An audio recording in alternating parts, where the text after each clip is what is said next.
जय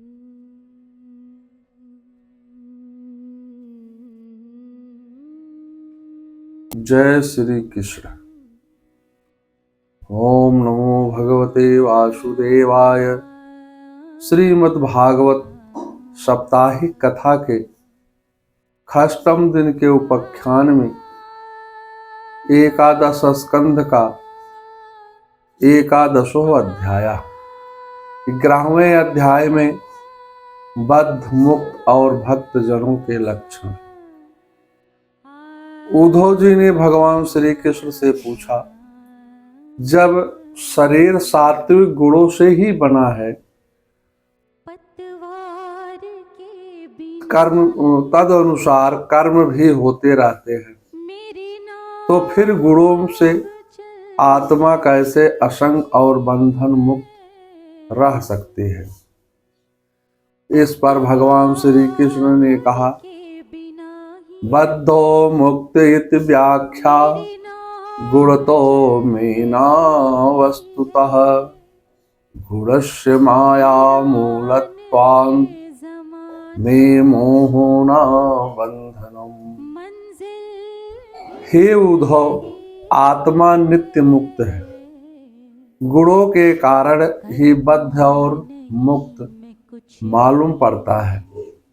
बद्ध मुक्त का भेद सात्विक गुणोपाधि से प्राप्त होता है या होता है, वास्तविक नहीं। गुण स्वप्न की तरह मायिक है।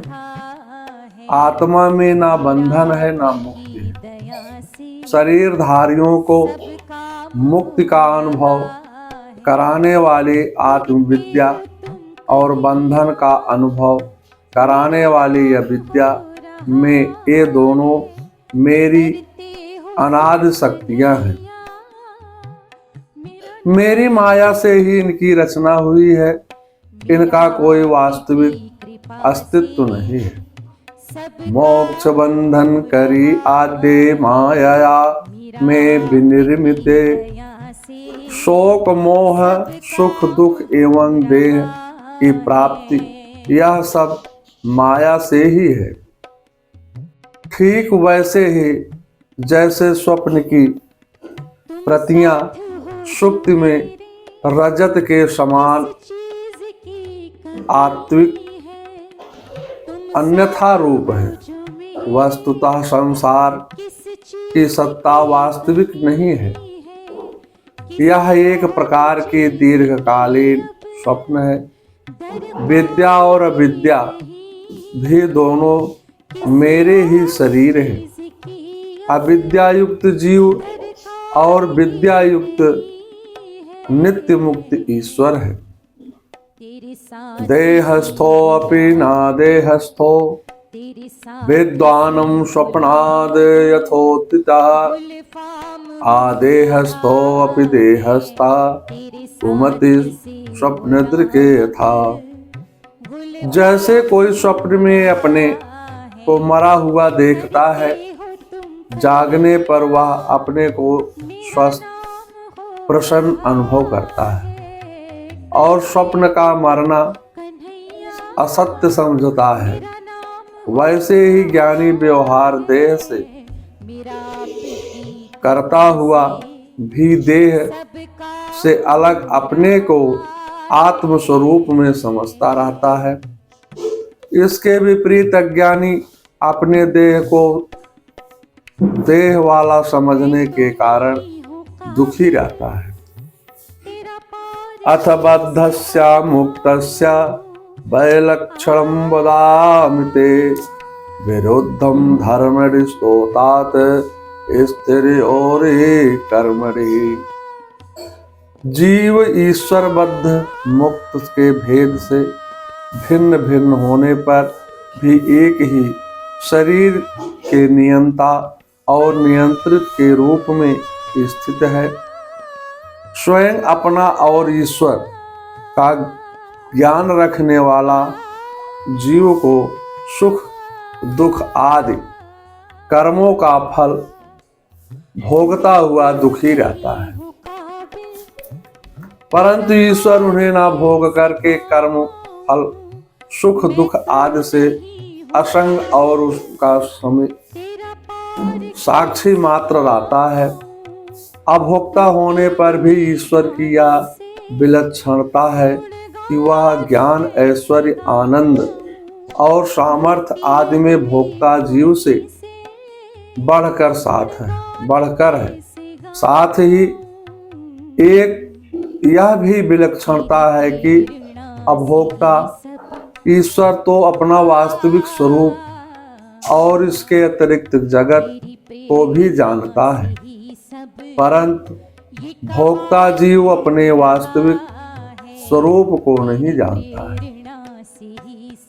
और न अपने से अतिरिक्त को ही जानता है। इन दोनों में जीव तो अविद्या मुक्त होने के कारण नित्यबद्ध है और ईश्वर विद्या स्वरूप होने के कारण नित्य मुक्त है। जीवन मुक्त पुरुष शरीर में स्थित रहने पर भी शरीर ही नहीं है। देह अभिमानी जीव शरीर में न रहते हुए भी अपने को शरीर में स्थित मानता है। ज्ञानी पुरुष निरअहंकारी निर्विकार रहता है। अज्ञानी कृत्वात्माभिमानी के कारण बंधन को प्राप्त होता है। यही दोनों का भेद है। ज्ञानी हर्ष और विषाद में समान दृष्टि रखता है, माने सुख और दुख में समान दृष्टि रखता है। ज्ञानी पुरुष ना किसी की निंदा करता है और ना स्तुति करता है। संसार में जड़ के समान विचरण करता है। प्यारे उद्धव, जो मनुष्य वेदों का तो परिगामी विद्वान हो परंतु पर ब्रह्मा के ज्ञान से शून्य हो, उसके परिश्रम का कोई फल नहीं है। वह तो वैसा ही है जैसे बिना दूध की गाय का पालने वाला अथवा प्रसवहीन गौ का पालन,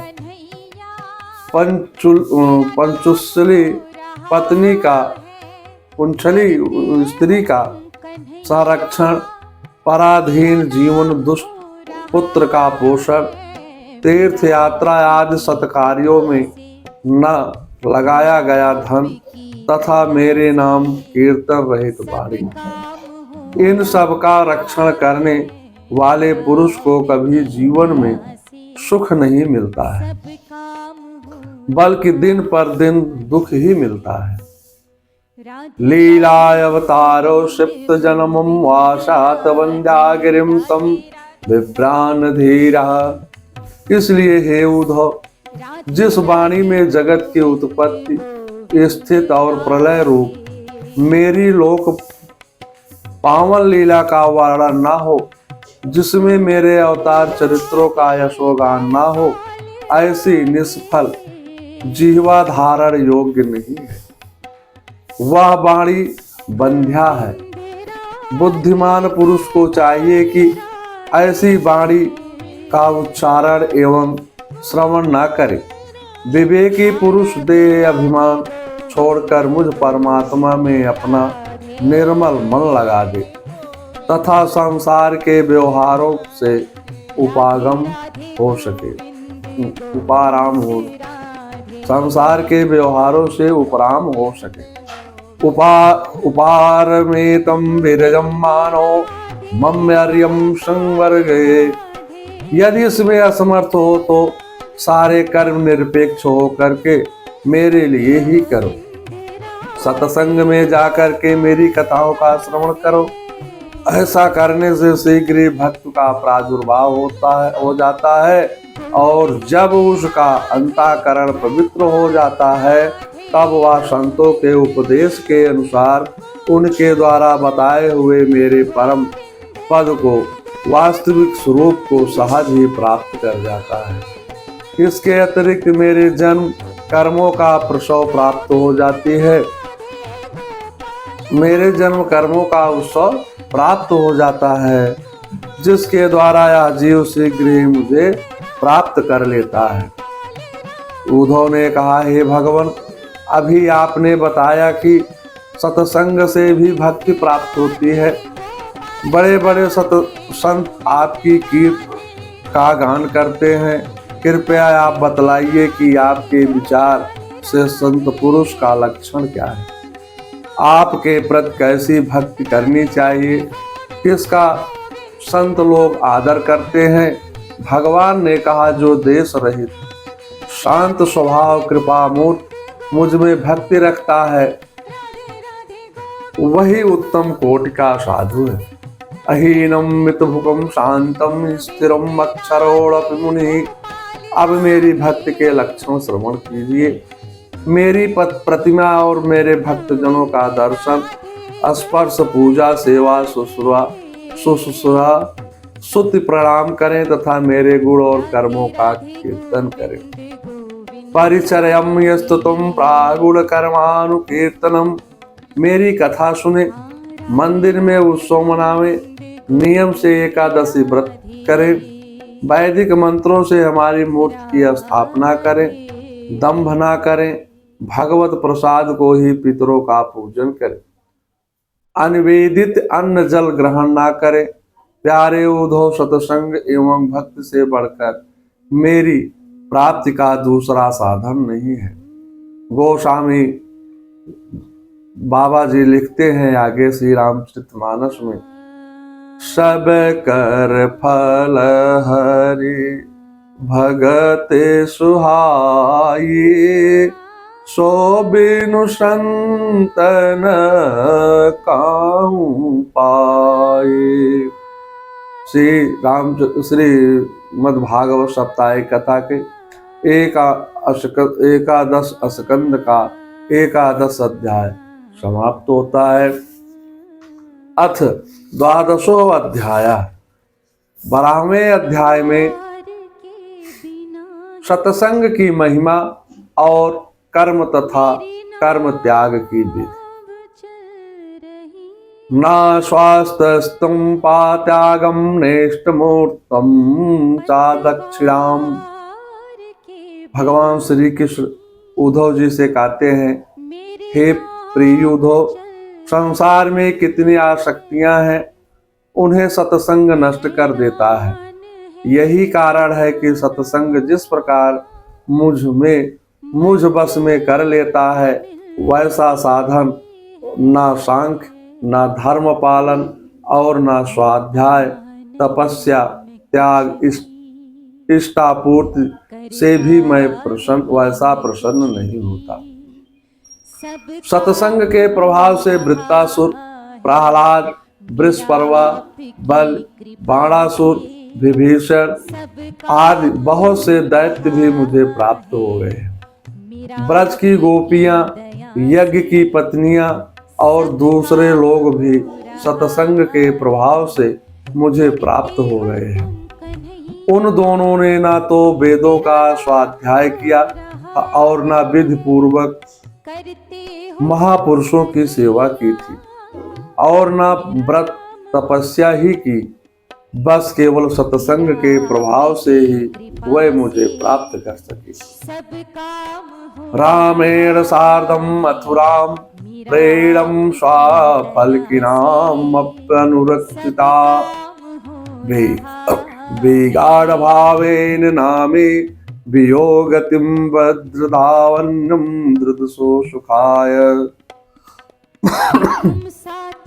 हे उद्धव, जिस समय अक्रूर जी भैया बलराम जी के साथ मुझे ब्रज से मथुरा ले गए, उस समय गोपियों का हृदय प्रगाढ़ प्रेम के कारण मेरे अनुराग के रंग में रंगा हुआ था।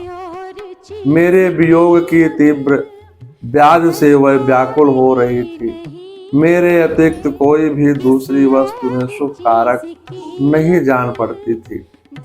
तुम जानते ही हो कि मैं ही एक उनका प्रियतम हूँ।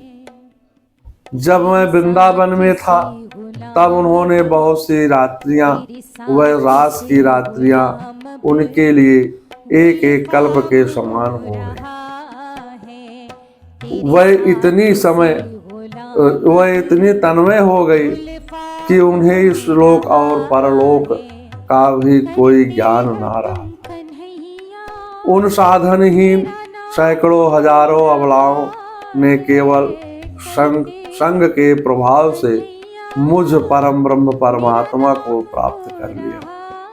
ब्रह्मम मा परमं प्राप्तुम संगच्छत सहस्रशः। हे उद्धव, तुम श्रुति स्मृति विधि निषेध प्रवृत्ति निवृत्ति विषय का भी परित्याग करके सर्वत्र मेरी ही भावना करते हुए समस्त प्राणियों के आत्मस्वरूप मुझ एक की ही शरण संपूर्ण रूप से ग्रहण करो, क्योंकि मेरी शरण आ जाने से तुम सर्वथा निर्भय हो जाओगे। यही सर्वयात्मे भावेन मया स्याहा कुतो भया। हे उद्धव जी ने कहा, हे प्रभु, हे ईश्वर, हे भगवान, आपके उपदेश सुन करके अभी मेरे मन का संदेह नहीं मिट पा रहा है। पहले आपने कर्म करने को कहा, अब आप कर्म का त्याग बता रहे हैं। ऐसी दशा में मैं कर्म का आचरण करूं या उनका त्याग करूं? कृपया मेरी संशय का निवारण करें। श्री कृष्ण ने कहा, हे उद्धव, मैं ही माया का आश्रय लेकर प्रपंच रूप में प्रतीत हो रहा हूं। इस माया प्रपंच के कारण, अहंकार के कारण, जीवों में अविद्या के कारण कृतित्व भौतित्व आदि विपरीत धर्म आ गए हैं। इसी के कारण यह करो या न करो का झगड़ा खरीदना पड़ता है। अतएव उद्धव, अंतःकरण की शुद्धि के लिए कर्म करो, ऐसा मैंने पूर्व में कहा था। जब कर्म करने से अंतःकरण शुद्ध हो जाए, तब भक्ति में विशेष विघ्न डालने वाले कर्मों का आदर न करके पूर्ण निष्ठा से के साथ मेरा भजन करो। यही भाव गोपियों ने व्यक्त किया है। जप तप व्रत जम नियम अपारा, जे श्रुति का शुभ धर्म आचारा। बाबा तुलसीदास श्री रामचरितमानस में लिखते हैं, जब ज्ञान हो जाता है तब कर्म भी समाप्त हो जाता है। कर्म करना छूट जाता है, इस कहने का आशय है। शरीर अभिमान न होने के कारण कर्म अपने आप छूट जाते हैं। कर्म छोड़ने का प्रयत्न नहीं करना पड़ता है। ना कर्म त्यजेत योगी कर्मे जायते ही सा। हे उद्धव जी, जिस परमात्मा का परोक्ष रूप से वर्णन किया जाता है, वह साक्षात अपरोक्ष प्रत्यक्ष ही, क्योंकि वह ही निखिल वस्तुओं को सत्ता स्फूर्त जीवन दान करने वाले। साये समजीवो विवत् प्रसूते, प्राणेन घोड़ेन गुहा प्रविष्टे, मनोभयं सूक्ष्म उपेतम रूपम मात्रा स्वरो वर्णेत्यर्थस्थम। वही परमात्मा अनाहत नाश स्वरूप पराबारी नामक प्राण के साथ मूलाधार चक्र में प्रवेश करते हैं। हमारे शरीर में 7 चक्र हैं।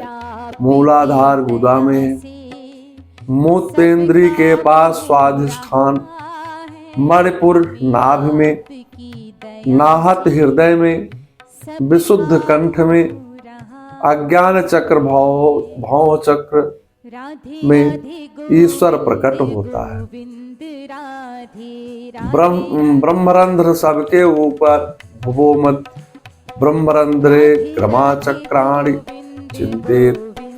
योग शास्त्र सबको चेतन करने वाला या जीव अर्थात ईश्वर सर्वप्रथम वाणी के रूप में प्रत्यक्ष रूप से अभिव्यक्त होता है। जीवयति इति जीवा ईश्वरा। वाणी शब्दार्थ क्या है? शब्द के 2 भेद हैं, नाद और वर्ण। नाद ही परा प्राण है, जिसका प्राण के साथ संचार होता है।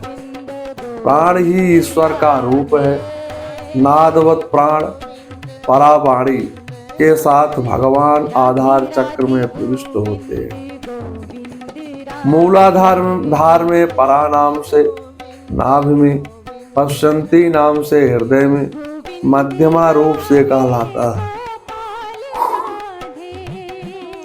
जब यही प्राण स्वरूप ईश्वर कंठस्थ विशुद्ध चक्र में आता है, मुख होकर के ध्वनि मात्रा, स्वर और वर्ण होकर वैखरी वाणी कहलाता है। इसका अर्थ है कि वही ईश्वर जो यहाँ जीव कहा गया है, प्राण रूप होकर मात्रा, स्वर वर्ण आदि में व्यवहत हो रहा है। प्राणेन धार्यते लोकः सर्व प्राणमयम जगत। योग शास्त्र से प्राण ही ईश्वर का रूप है। शरीर के अंदर ज्ञान मार्ग सुषुम्ना नाड़ी में शब्द ब्रह्मा के रूप में पर ब्रह्मा की यह अभिव्यक्ति होती है। इसी शब्द ब्रह्मा का आश्रय लेकर के योगी पुरुष पर ब्रह्म को प्राप्त होता है। भगवान कहते हैं, यथा न लेखे अनिल बंधुरो स्वा मां बलेन दारुण धीमा मध्यमाना अणु प्रजातो हविषम समिध्यते तथैव ते व्यतिरेक्त्रियम ही वाणी। अग्नि आकाश में उष्मा विद्युत के रूप में स्थित है। जब बलपूर्वक काष्ठ मंथन किया जाता है, तब वायु की सहायता से पहले अत्यंत सूक्ष्म चिंगारी के रूप में प्रकट होती है और फिर आहुति देने पर प्रचंड रूप धारण कर लेती है। वैसे ही मैं भी शब्द ब्रह्मा स्वरूप से क्रमशः परा, पश्चंती, मध्यमा और वैखरी वाणी के रूप में प्रकट होता हूँ। 5 ज्ञानेंद्रियां, 5 कर्मेंद्रियां, मन, बुद्धि, चित्त, अहंकार द्वारा सृष्ट इस संपूर्ण प्रपंच को तुम मेरी ही अभिव्यक्ति समझो। द्वयस्यं बीजे शतमूला स्त्रीनाला पंचस्कंद पंचरस प्रसूति 10 शाखो सुपर्णनीला स्त्री बलकलो तुद्ध फलो अर्कम प्रविष्टा। जैसे नेत्र में पढ़कर बीज नाना, जैसे क्षेत्र में पढ़कर के बीज अनेक रूपों में उत्पन्न हो जाता है, वैसे ही एक ही माया का आश्रय लेकर के अनेक रूपों में अभिव्यक्त होता है। यह प्रपंच रूपी वृक्ष देह रूप है, जो बड़ा पुराना आदिकाल से चला आ रहा है। इसमें भोग और मोक्ष दोनों ही प्राप्त होते हैं। इस संसार वृक्ष के 2 बीज हैं, पाप और पुण्य। असंख्य वासनाएं इस शरीर रूपी वृक्ष की जड़ें हैं। 3 गुण तने हैं, 5 भूत इसकी मोटी मोटी प्रधान शाखाएं हैं। शब्दाति 5 विषय रस हैं, 11 इंद्रिय शाखाएं हैं। जीव और ईश्वर 2 पक्षी घोंसला बनाकर निवास करते हैं। इसमें सुख दुख रूपी 2 तरह के फल लगते हैं। सूर्यमंडल तक यह वृक्ष फैला हुआ है। एक ही परमात्मा माया शक्ति के द्वारा अनेक रूपों में अभिव्यक्त हो रहा है। इस गूढ़ रहस्य को गुरु कृपा द्वारा ही जाना जा सकता है। हे उद्धव, तुम भी गुरु उपासना द्वारा प्राप्त तीव्र भक्ति योग से ज्ञान रूप तलवार को लेकर इस प्रपंचात्मक रूपी वृक्ष लिंग शरीर, जिसको कहते हैं, को जड़ मूल में समाप्त कर डालो। परमेश्वर को प्राप्त करके फिर सभी साधनों को छोड़ करके ईश्वर के ध्यान में ही तन्मय हो जाओ। गोस्वामी बाबा श्री रामचरितमानस में लिखते हैं, ज्ञान पंत कृपान कै धारा, परत खगेश हो नहीं बारा। जो निर्विघ्न पंथ निर्भय, सो कैवल परम पद लहई। श्री रामचरितमानस से श्री मद्भागवत साप्ताहिक कथा के एकादश स्कंद का 12वां अध्याय समाप्त होता है। मंगलम भगवान विष्णु मंगलम गरुड़ाध्वजा मंगलम पुंडरीकाक्षाय मंगलाय तनो। हरि ओम नमो भगवते वासुदेवाय। श्री कृष्णाय नमो नमः।